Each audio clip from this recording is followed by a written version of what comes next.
Welcome to the latest 40k Codex preview here on my channel. I am Count Hillary and this is First Look Drukhari.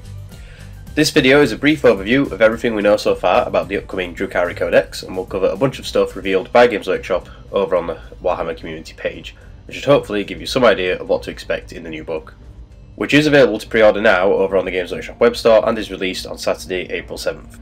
Also, if you do enjoy 40k as much as I do, you should definitely go check out our 40k podcast, Vox Chatter. We chat about the game, the latest hobby news, and have plenty of laughs together. Links are on screen now and in the description below. Now on to our first look at Codex Drukhari. 8th edition codexes typically feature a range of army-wide faction rules to choose from when building your army, and in the new Codex Drukhari there are several different ways to build mixed detachment armies.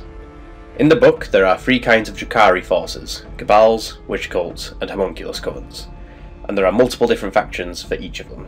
So this book actually contains factions within factions, which means you will almost certainly be bringing several of them to every game. Fortunately though, this diversity is rewarded in Codex Drukhari thanks to the new matched play rule, Raiding Force. If your Battle Forged army includes at least 3 Drukhari patrol detachments, you receive +4 command points. If your army includes 6 or more Drukhari patrol detachments, you receive +8 command points instead. I think this rule is great, and it solves the issue of having to take multiple HQs per detachment just to gain any extra command points, something which previously restricted a lot of list building with Drukhari. Building a Battleforged army around several small detachments with their own powerful leaders and factions feels like what a Drukhari force should be, and will hopefully help distinguish them from the other Aldari armies. This combined arms approach to list building is further enhanced by the new stratagem, Alliance of Agony.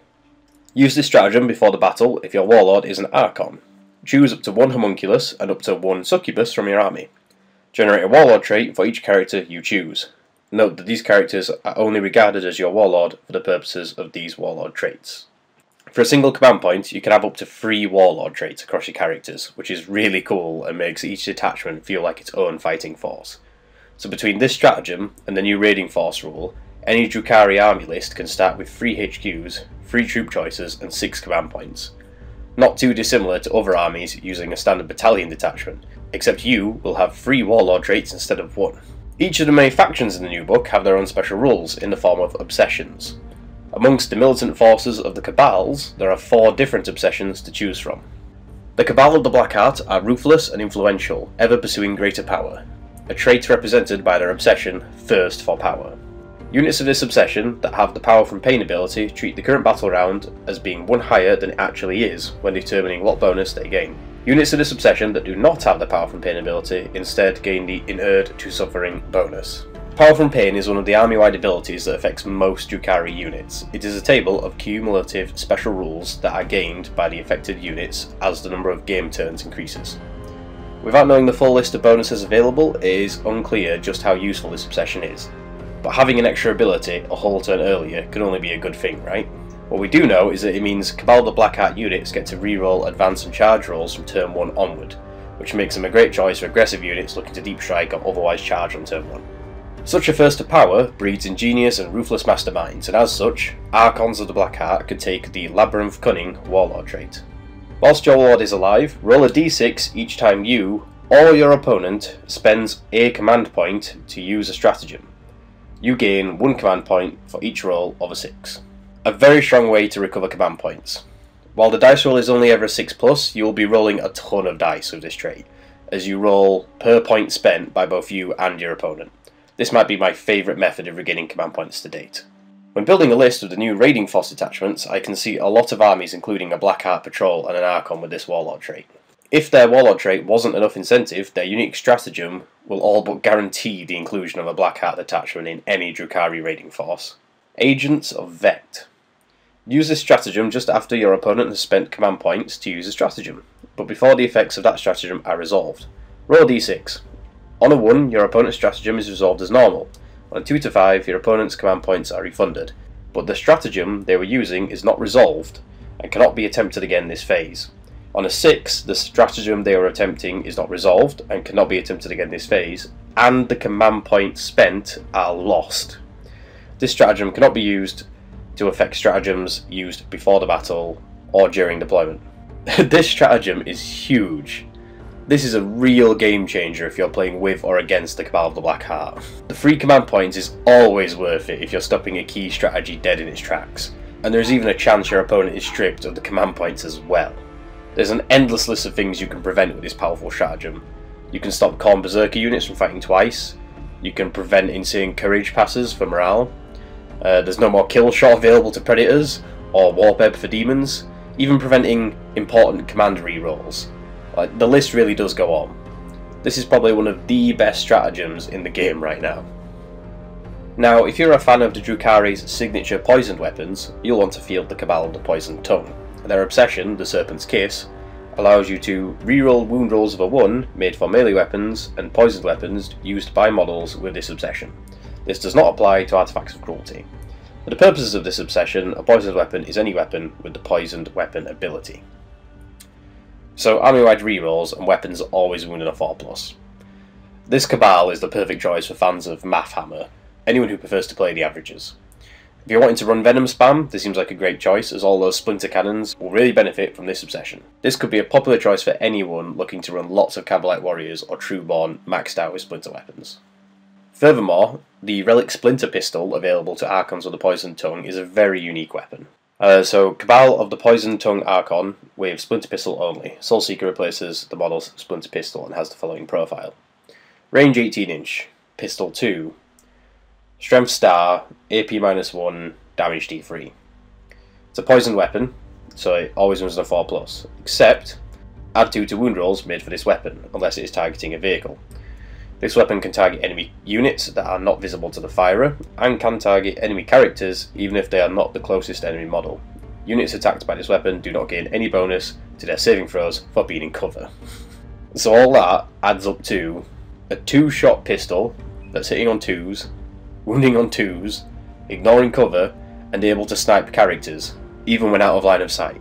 There really is no hiding from this pesky weapon. The D3 damage is also great, and makes it worthwhile firing at characters. The only real letdown is the AP -1, but it does ignore cover, which means most targets will generally be getting either a 3+ or a 4+ save if it's a character you actually want to try and harm. Though, when this is almost a guaranteed 2 wounds each time you fire, you'll be forcing those saving throws every time. Next up is the Cabal of the Blade Skull, Masters of Aerial Warfare, as represented by their obsession, Slay from the Skies. Add 3 inches to the move characteristic of all models with this obsession that can fly. If such a model has a minimum or maximum move characteristic, only add 3 inches to their maximum one. In addition, enemy units do not receive the benefit to their saving throws for being in cover against attacks made by models with this obsession that can fly, or that are embarked upon a transport that can fly. Reroll hit rolls of a 1 for such models when attacking with rapid fire weapons. I really like this obsession, as there are a lot of units in the Drukhari Codex with the keyword fly. Not to mention, this feels almost like 3 obsessions in one. Plus 3-inch movement is surprisingly useful, ignoring cover is amazing, and re-rolling hit rolls of a 1 for rapid fire weapons makes this the Cabal of choice for mechanised Drukhari armies. I thought the Poisoned Tongue would have been the go-to choice for raider mounted warriors, but I would rather re-roll once to hit with my splinter rifles and ignore my opponent's cover bonus. Plus, Razor Wings and Void Ravens that ignore cover will be utterly lethal. If enemy flyers are looking to blast you out of the sky, however, the Flayed Skull are prepared to strike back even harder with their unique Masters of the Shadowed Sky stratagem. Use this stratagem when you select a Cabal of the Flayed Skull unit to shoot with in the shooting phase. Until the end of the phase, add 1 to hit rolls made for this unit's attacks to target units that can fly. This seems like a great stratagem for 1 command point, and will mean your key shots will be hitting on a 3+ against most enemy flyers. But importantly, this strat affects any enemy unit with the fly keyword, which means there are plenty of targets in most armies you'll actually be hitting on 2s. Most Xenos vehicles, Chaos monsters, and key Imperial Assault units will be easy targets for your Cabalites. Finally, the Cabal of the Obsidian Rose wield only the finest of craftsmanship weapons thanks to their obsession flawless workmanship. The range characteristic of all assault, rapid fire, and heavy weapons used by units with this obsession is increased by 6 inches. This does not apply to eye bursts or artifacts of cruelty. A trait we're seeing more and more of recently, the bonus 6-inch range on most weapons may be huge to some armies such as Tau or Astra Militarum, but honestly I don't see a huge benefit here for Drukhari. Rapid fire at 15 inches is okay, and 24-inch blasters is nice, but if I want effective splinter rifles, I'd prefer either of the rerolls from the other Cabals. I may be proven wrong here, but I don't think this is going to be a popular choice of Cabal. Their unique stratagem is interesting though. Failure is not an option. Use the stratagem when a Cabal of the Obsidian Rose unit from your army fails a morale test. Select which models will flee, but before removing them, each can either shoot as if it were the shooting phase or make a single close combat attack as if it were the fight phase. If any enemy models are slain by these attacks, none of the models flee from your unit. If no enemy models are slain, the fleeing models are removed as normal. So the intention here is to gain a 1 command point Insane Courage, that also puts some hurt on the enemy.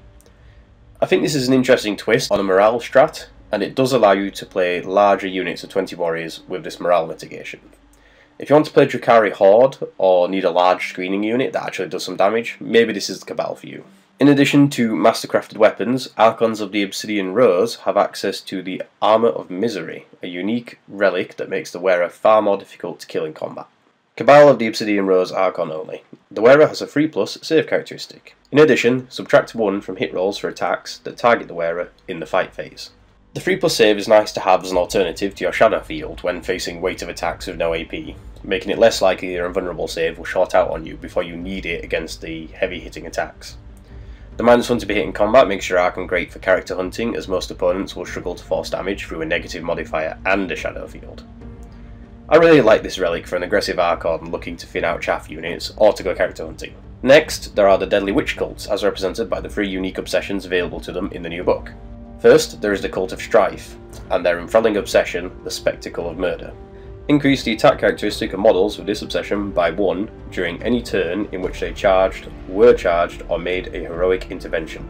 It is worth pointing out that in the new book, witches have already gained an additional attack on their base profile, so they now have 2 attacks basic plus a melee weapon that gives them +1 attack. With this obsession, you get a Khorne-like bonus for charging and being charged, pushing you to 4 attacks per model. This is a lot of attacks, especially for an 8-point model. If you need to be shredding through hordes or forcing wounds through weight of attacks, this is the cult of choice. Traditionally, witches have been best in previous editions where locking opponents in combat was key, and destroying them over 2 rounds was the preferred method of murder. However, in a world where falling back and firing is the norm, witches need to change their game plan and go for the kill in just 1 round. This new weight of attacks may be what they needed to achieve just that. If there is a nasty relic weapon for a succubus that makes multiple hit rolls per attack, this could be the perfect way to maximise its potential. Now, the Cult of Strife unique stratagem is the commonly seen fight twice strat. No method of death beyond our grasp. Use this stratagem just after a Cult of Strife unit from your army has destroyed an enemy unit in either the shooting or fight phase. If using the fight phase, use the stratagem after the attacking unit has consolidated. If the enemy unit was destroyed in the shooting phase, your unit can immediately shoot an additional time this phase. If the enemy unit was destroyed in the fight phase, your unit can immediately fight an additional time this phase. Sadly, this strat is still 3 command points like it is in most codexes. However, with the added requirement of having to destroy a unit, I don't see why this isn't 2 command points instead. Witches don't bring deadly firepower, so the ability to fire twice doesn't seem worth the 3 command points either. It's also a shame that this is the unique strat for the Cult of Strife, as it means there's no way to fight twice with any other non-cult units, or even any other witch cults. Being the only way to access a fight twice strat might be the major incentive to pick this cult for some players. Whereas the Cult of the Cursed Blade believe weakness exists only to be exploited by the strong, as represented by their obsession, only the strong will thrive. Increase the strength characteristic of models with this obsession by 1. In addition, when a unit of this obsession fails a morale test, only 1 model from the unit must flee. I really like this cult obsession. Strong and fearless witches? Yes please. Being strength 4 is huge with Drukhari units as they typically have a lot of attacks, but fall short on the wound rolls. Wounding guardsmen on 3s and marines on 4s is a big step up in effectiveness. Again, I expect there will be a nasty relic weapon perfect for a strength 4 succubus to make use of. Hopefully a ×2 strength weapon. If combat drugs can also provide a further +1 strength, we might actually see a strength 10 Eldari character. Honestly, the difference between +1 strength from the Cult of the Cursed Blade or the +1 attack from the Cult of Strife is debatable as to which is better. I think it will come down to whether or not you prefer the maximum of 1 casualty to morale, or having access to the fight twice strat. The unique trait available to the succubi of the Cursed Blade, however, is pretty awesome.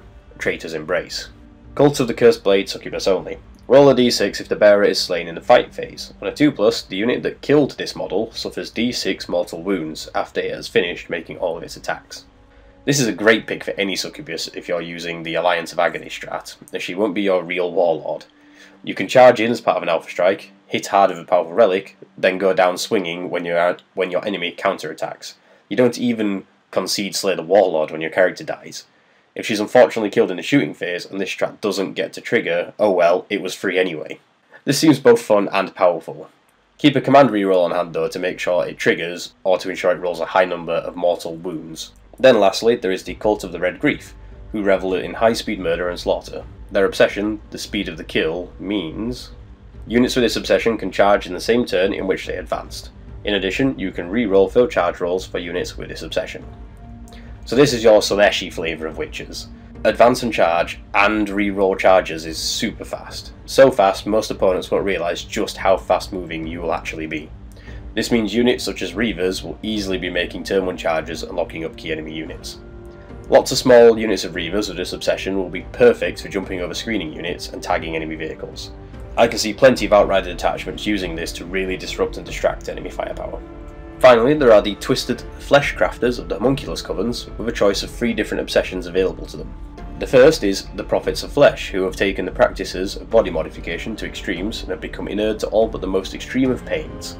This is represented by their obsession, Connoisseurs of Pain. If a model has this obsession, the vulnerable save conferred by its insensible to pain ability is increased to 4+. Having a 4+ invulnerable save makes these guys incredibly tough, especially for Drukhari units. This obsession basically turns them into Zinch demons, who are also famously hard to kill, and they will also have a 6+ feel no pain save thanks to Power from Pain. I would assume this obsession will also affect Talos and Kronos pain engines, meaning your Drukhari monsters will have a 4+ invulnerable save, making them far more durable. With a Homunculus nearby, even your unassuming Racks become Toughness 5 with 4+ invuln and 6+ feel no pain, making these guys a strange but effective middle ground between Plague Marines and Zinch demons. Definitely not something that will die easily. If, however, your racks do start to dwindle and suffer a few too many casualties, you can always recycle them with the Prophets of Flesh unique stratagem, Black Cornucopians. Use this stratagem at the end of your movement phase. Pick a unit of Prophets of Flesh racks from your army and remove it from the battlefield. Then set it up again at its full starting strength, wholly within 6 inches of the edge of the battlefield and more than 9 inches from any enemy models. So very similar to the Tide of Traitor stratagem for Chaos, the ability to replenish a full strength unit of racks for 2 command points seems quite good. Being naturally tougher than Chaos Cultists, this may just be a really strong choice for certain Drukhari lists. Use the unit as a screen during deployment, then once it has taken the brunt of the enemy assault, reset it up nearby and charge back into combat to target the same unit again. The leaders of the Prophets of Flesh are well known for dabbling in forbidden soothsaying, and their warlord trait, Diabolical Soothsayer, can help net you some extra command points. Once per battle, you can reroll a single hit roll, wound roll, saving throw, or damage roll for your warlord. In addition, if your army is battle-forged, roll a d3 before the battle begins. You gain a number of additional command points equal to the result. Certainly not a bad choice. If your homunculus has a warlord trait, thanks to the Alliance of Agony stratagem, then this essentially buys back the command point you just spent, with a chance of profiting an extra command point or 2. The Dark Creed Coven have mastered the techniques of inducing fear in the hearts of their enemies, thanks to their obsession, Distillers of Fear.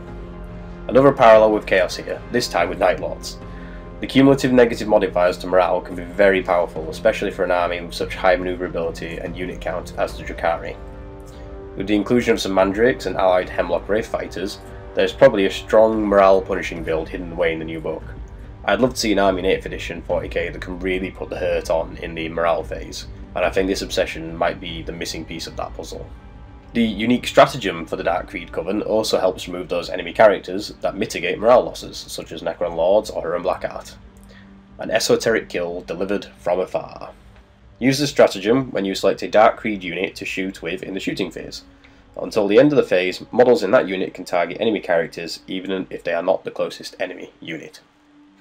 When used on a Talos, you can bring a pair of Heat Lancers to bear on the target and reduce them to ash in style.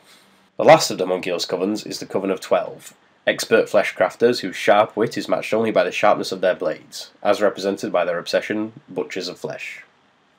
Improve the armor penetration characteristic of all melee weapons used by a model with this obsession by 1.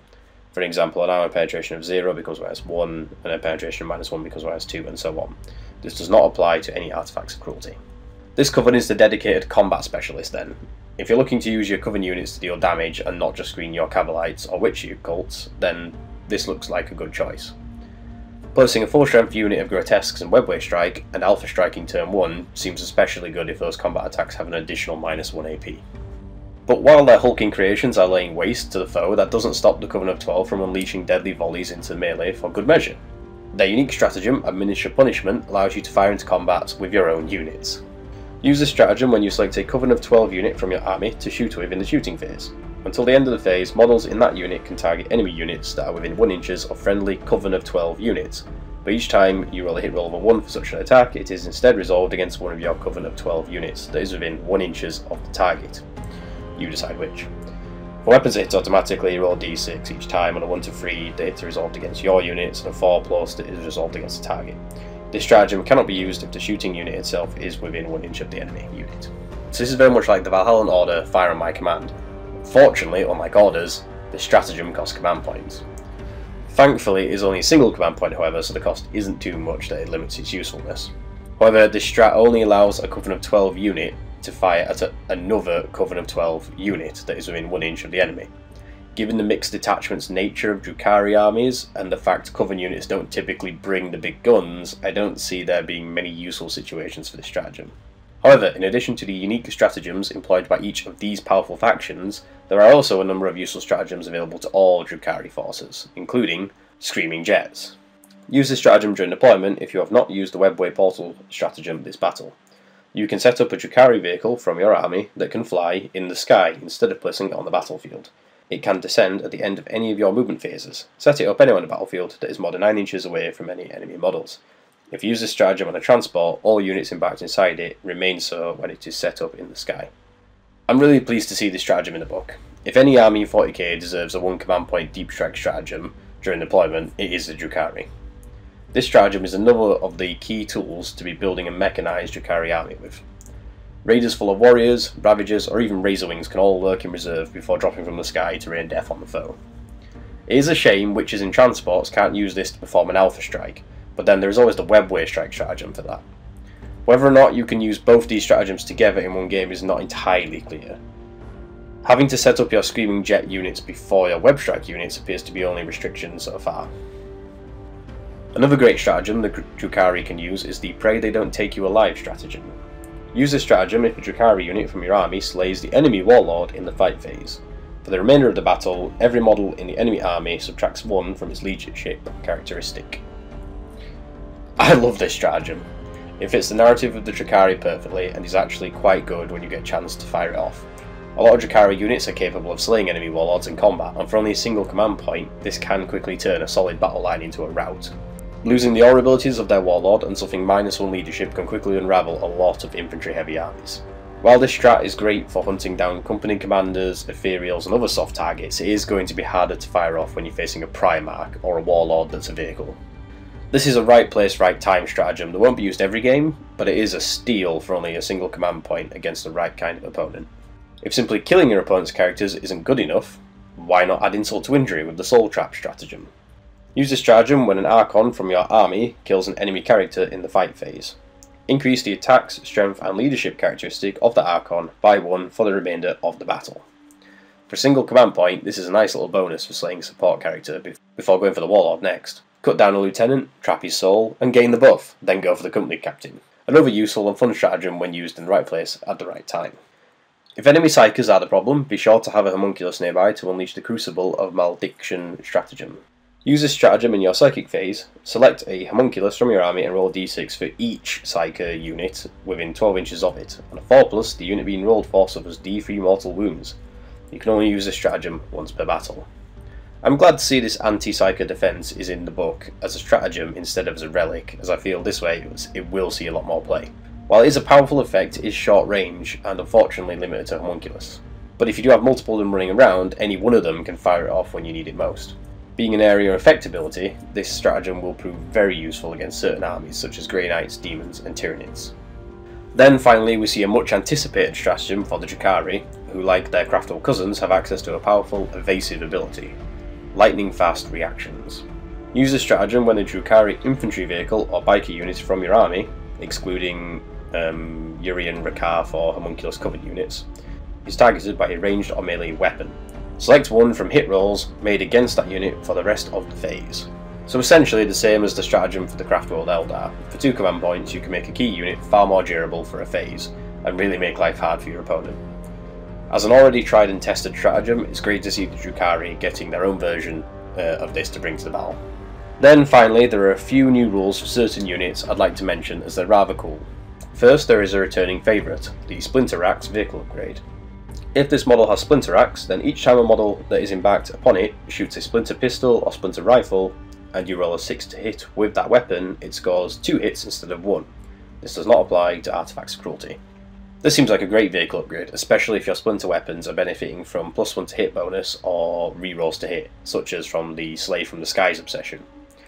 So long as it is not too pricey to purchase, this feels like a must-take upgrade for any raider planning to ferry warriors around. Between vehicle upgrades, Cabalite obsessions, and a range of stratagems, this latest codex for the Drukhari feels like the first time a raider-mounted ranged army is actually a strong army build. I'm looking forward to seeing waves of dread skyships descending and encircling foes, shredding them with volleys of deadly firepower and then prowling on to the next target. This is how I always imagined the Drukhari executing a real space raid, and now I think we will get to see that played out on the tabletop. Another small but important change is the improvement to the dodge rule for witches. Models in this unit have a 6+ invulnerable save, which is increased to 4+ invulnerable save in the fight phase. Now a 6+ save against shooting isn't going to make a huge difference when the enemy wants your witches dead, but where this really matters is against Overwatch. You are now just as likely to pass a save as your opponent is to land a hit during Overwatch, which means casualty rates from charging will be greatly reduced. Between an additional base attack, new cult obsessions, and reduced casualties from Overwatch, witches have gotten a lot better in this codex, which is great to see. And that's everything, guys. If you like the look of the new Drukhari and are interested in picking up the new codex, it is available to pre-order now over on the Games Workshop web store and is released on Saturday, April 7th. This has been First Look Drukhari, and if you enjoyed this Tactica video and you'd like me to make more for future codex releases, then let me know in the comments below and don't forget to give it a like. Also, if you enjoy 40k and love the hobby, you should definitely check out our Vox Chatter podcast. Every other week we discuss the game, share some laughs, and have a great time enjoying the hobby together, and we'd love it if you joined us. Simply click the link on screen now. If you haven't already, subscribe to my channel for more 40k content like this, or alternatively, if you like video games, why not check out my weekly Let's Plays and other gaming videos. You might just find something else you enjoy over on my channel. Thanks for watching, guys, and I'll see you next time.